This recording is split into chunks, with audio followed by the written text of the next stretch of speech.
Olá, meus amigos. Acabou de sair o último relatório do XPIE. Inclusive, para quem é membro, já vai ter acesso a esse vídeo de forma imediata. E a gente vai dar uma olhada nas expectativas. A gente tem um guidance agora até o final de 2026, né? Esticou aí. A gente vai dar uma olhada nas expectativas futuras, né? Teve movimentação, né? Principalmente para 2025, teve uma redução no guidance em relação ao guidance que a gente tinha anteriormente. Também tem problema ali em uma operação que a gente também vai dar uma olhada, né? Um pagamento que era para ter sido feito na data e não foi realizado. A gente também vai dar uma olhada nisso, né? Já que é um grande ponto de atenção. Vamos dar aquela olhada bem completa neste fundo, né? Que é um FIPI, né? Ou FIP-IE, né? Como eu prefiro chamar, que é um fundo de investimento em participações voltados para infraestrutura. É um fundo que comparado com os FIIs, né, tende, né, a ser mais arriscado, né, já que está sendo um investimento diretamente nas empresas, mas também tem a esperança, né, a expectativa de ter um retorno maior, tendo em vista, obviamente, né, é esperado pelo menos o risco, né? Inclusive o fundo está sendo negociado nesse momento ao preço ali por volta de R$ 60, está bem descontado em relação ao valor. A gente vai já debater um pouco mais sobre isso. Tem atualmente 11 ativos em carteira, uma taxa de administração de 1,3 e de performance 20% no QCD e PCA mais 7. Você já vê que a taxa de performance dele já é um pouco mais puxada do que o que a gente vê normalmente em fundos imobiliários. De patrimônio 1,2 bi, até um patrimônio relativamente grande, né? Considerando que é um produto assim relativamente novo se comparado com os fundos imobiliários. Temos aqui apenas 12 mil cotistas atualmente, né? Também proveniente aí também de ser um produto relativamente novo, né? É esperado também a quantidade baixa de cotistas. E até aproveitar, antes que eu me esqueça, para dar um recado rápido, na verdade é um convite para você ser membro aqui do canal por apenas R$ 4,99, né? Você vai ter acesso imediato aos vídeos, né? Tem acesso aos vídeos antecipados aqui no canal, como por exemplo esse fundo, né? Quem é membro já vai conseguir assistir ele hoje, agora mesmo, né? Para quem não é, vai ter que esperar aí vários dias, né? Às vezes semanas, para assistir esse vídeo, então você já consegue se posicionar rapidamente quem é membro. Também tem pedido de vídeos, né? Os membros podem solicitar vídeos aqui de algum fundo, de algum FIP aqui no canal. Também tem a questão do grupo exclusivo que vai ficar só os membros. Também tem a questão da planilha de fundos imobiliários, tem a questão da participação prioritária dos membros aqui nos quadros do canal, enfim, tem muitas vantagens, né? Vai ter o botãozinho de membro aqui embaixo, quem tem iPhone que o botão não aparece, é só clicar no link também que tem na descrição, clicar lá no link, você vai ser redirecionado para a página, né, para ser membro, apenas R$ 4,99 você vai estar, inclusive, ajudando aqui no crescimento do canal. Enfim, vamos aqui continuar. Taxa interna de retorno, IPCA mais 13, a gente vai já conversar um pouco sobre isso, cota de mercado aí tá por volta dos 60, e as últimas distribuições foram na casa de R$ 1 todos os meses, né? Então ele vem no yield aí constante, sendo que normalmente em FIPS, né, a gente tem muita oscilação na questão das distribuições, tem meses que eles não pagam, né? A questão da distribuição é um pouco diferente do que a gente vê nos FIIs. Também não tem aquela obrigação de distribuir os 95% de lucro que a gente vê lá nos fundos imobiliários.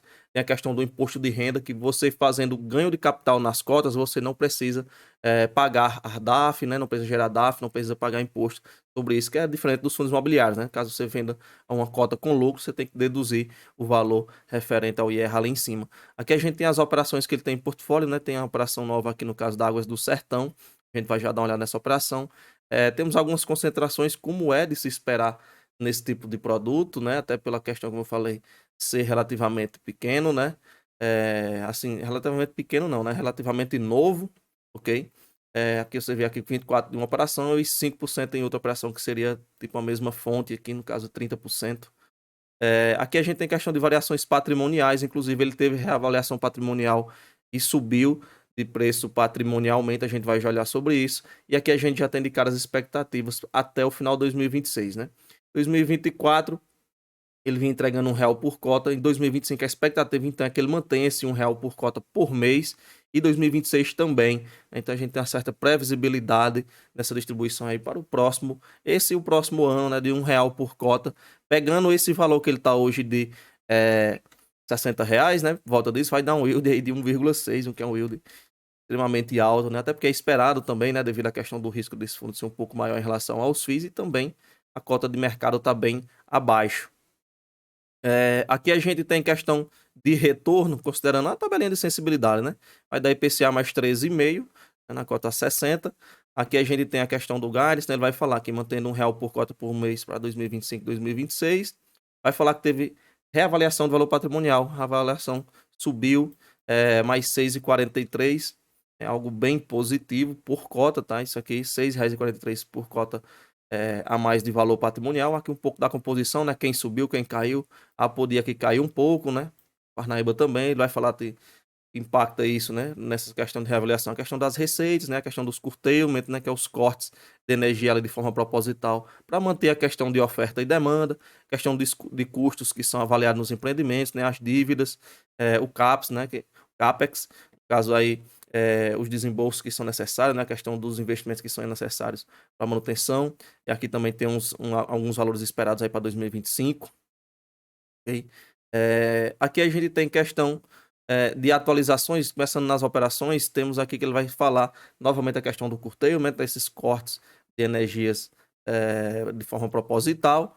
Vai falar que vem distribuindo dividendos, né, a questão das sociedades aqui da Apodi. Quanto aos eventos de curtailment, a gestão está em busca aí de medidas judiciais cabíveis, né, para evitar ou pelo menos minimizar. Essa questão do curtailment, por exemplo, vou botar aqui no gráfico, vocês vão entender melhor. Tá? Aqui tem a questão dos indexadores, né, falando um pouco dessas fontes. Olha só aqui nesse caso, né, vamos pegar aqui o mês de setembro, por exemplo.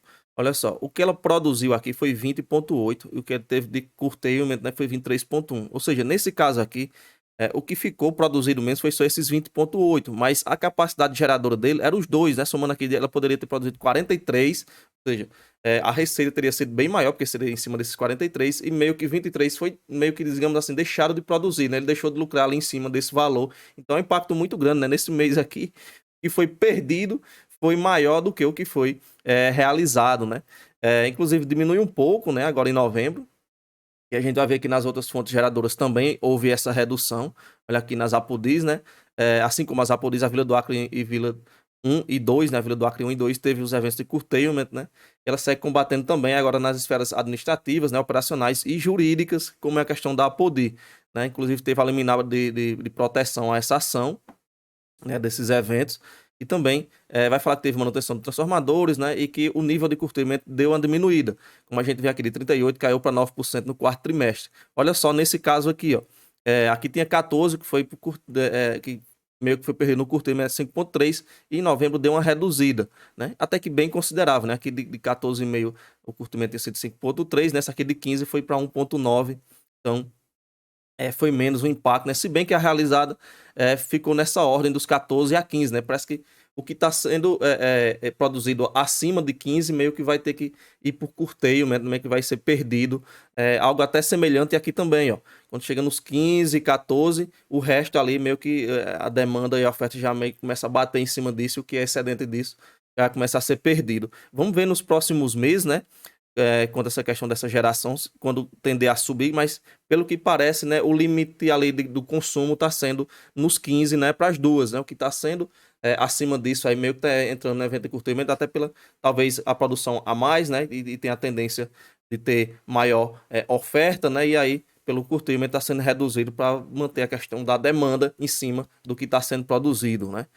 Pelo menos é o que aparentemente temos aqui de números, né? Quando chega nos 14, 15 ali, ele começa a cortar e o resto começa a ser forçado a isso, né? E aí a fonte geradora acaba ficando prejudicada.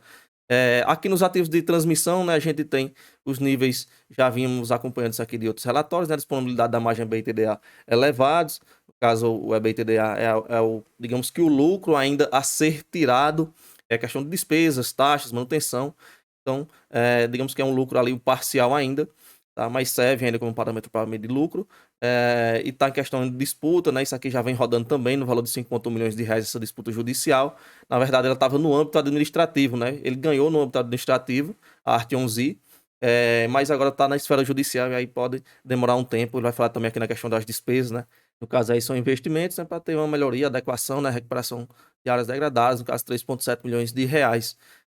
Aqui a gente tem os empreendimentos, né? A gente tem aqui 5 subestações com 84 quilômetros de linha de transmissão, aqui mais 5 com mais 27, e aqui no caso só 2 subestações, que a gente já vem acompanhando de outros relatórios.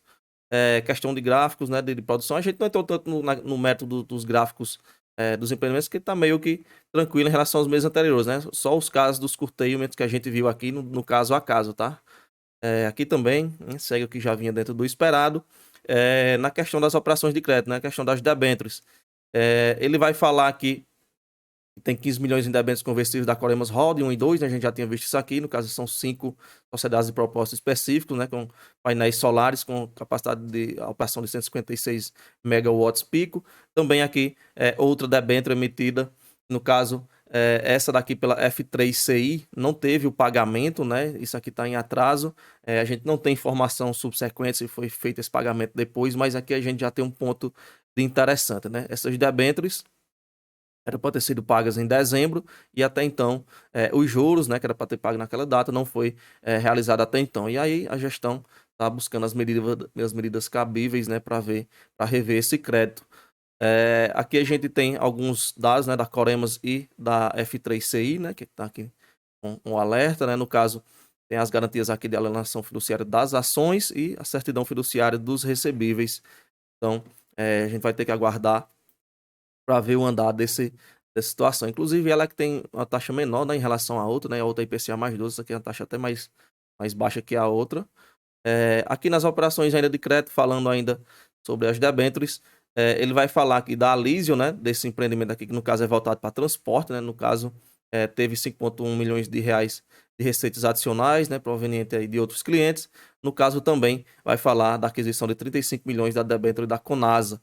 Caso ela é detentora das Águas do Sertão, 100%, e vai falar um pouco sobre a Conasa, né, que inclusive ela tem a concessão, né, e possui como meta alcançar a cobertura de água de 100% até 2027 e de esgoto de 90% até 2033 no Brasil, né, que ele vai falar essa concessionária voltadas aí para a infraestrutura no Brasil. Aqui a gente tem sobre a Lísio, né, que já vinha de relatórios anteriores, a questão das receitas, vem seguindo o que estava dentro do esperado. Na questão, então, aqui da Águas do Sertão, a gente tem aqui o nova operação. Temos aqui PCA mais 13, né, inclusive com potencial de dar uma subida anual aí de 25 base points. E temos aqui as garantias, né, alienação fiduciária, certidão e aval corporativo da Conasa. Caso aqui ela mostra a população atendida, né? 582 mil pessoas e 34 municípios, no caso do estado de Alagoas. A questão do yield, né?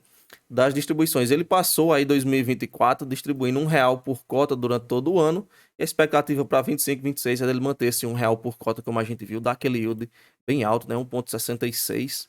É um yield extremamente alto. Ok? E aqui a gente finaliza o relatório, né? Faço o convite novamente a vocês a serem membros do canal. R$ 4,99 você vai ter acesso a vídeos exclusivos, né? Por exemplo, esse vídeo aqui, quem é membro já vai ter acesso a ele hoje mesmo, na hora que eu estou produzindo. Né? Eu só carreguei ele aqui no YouTube.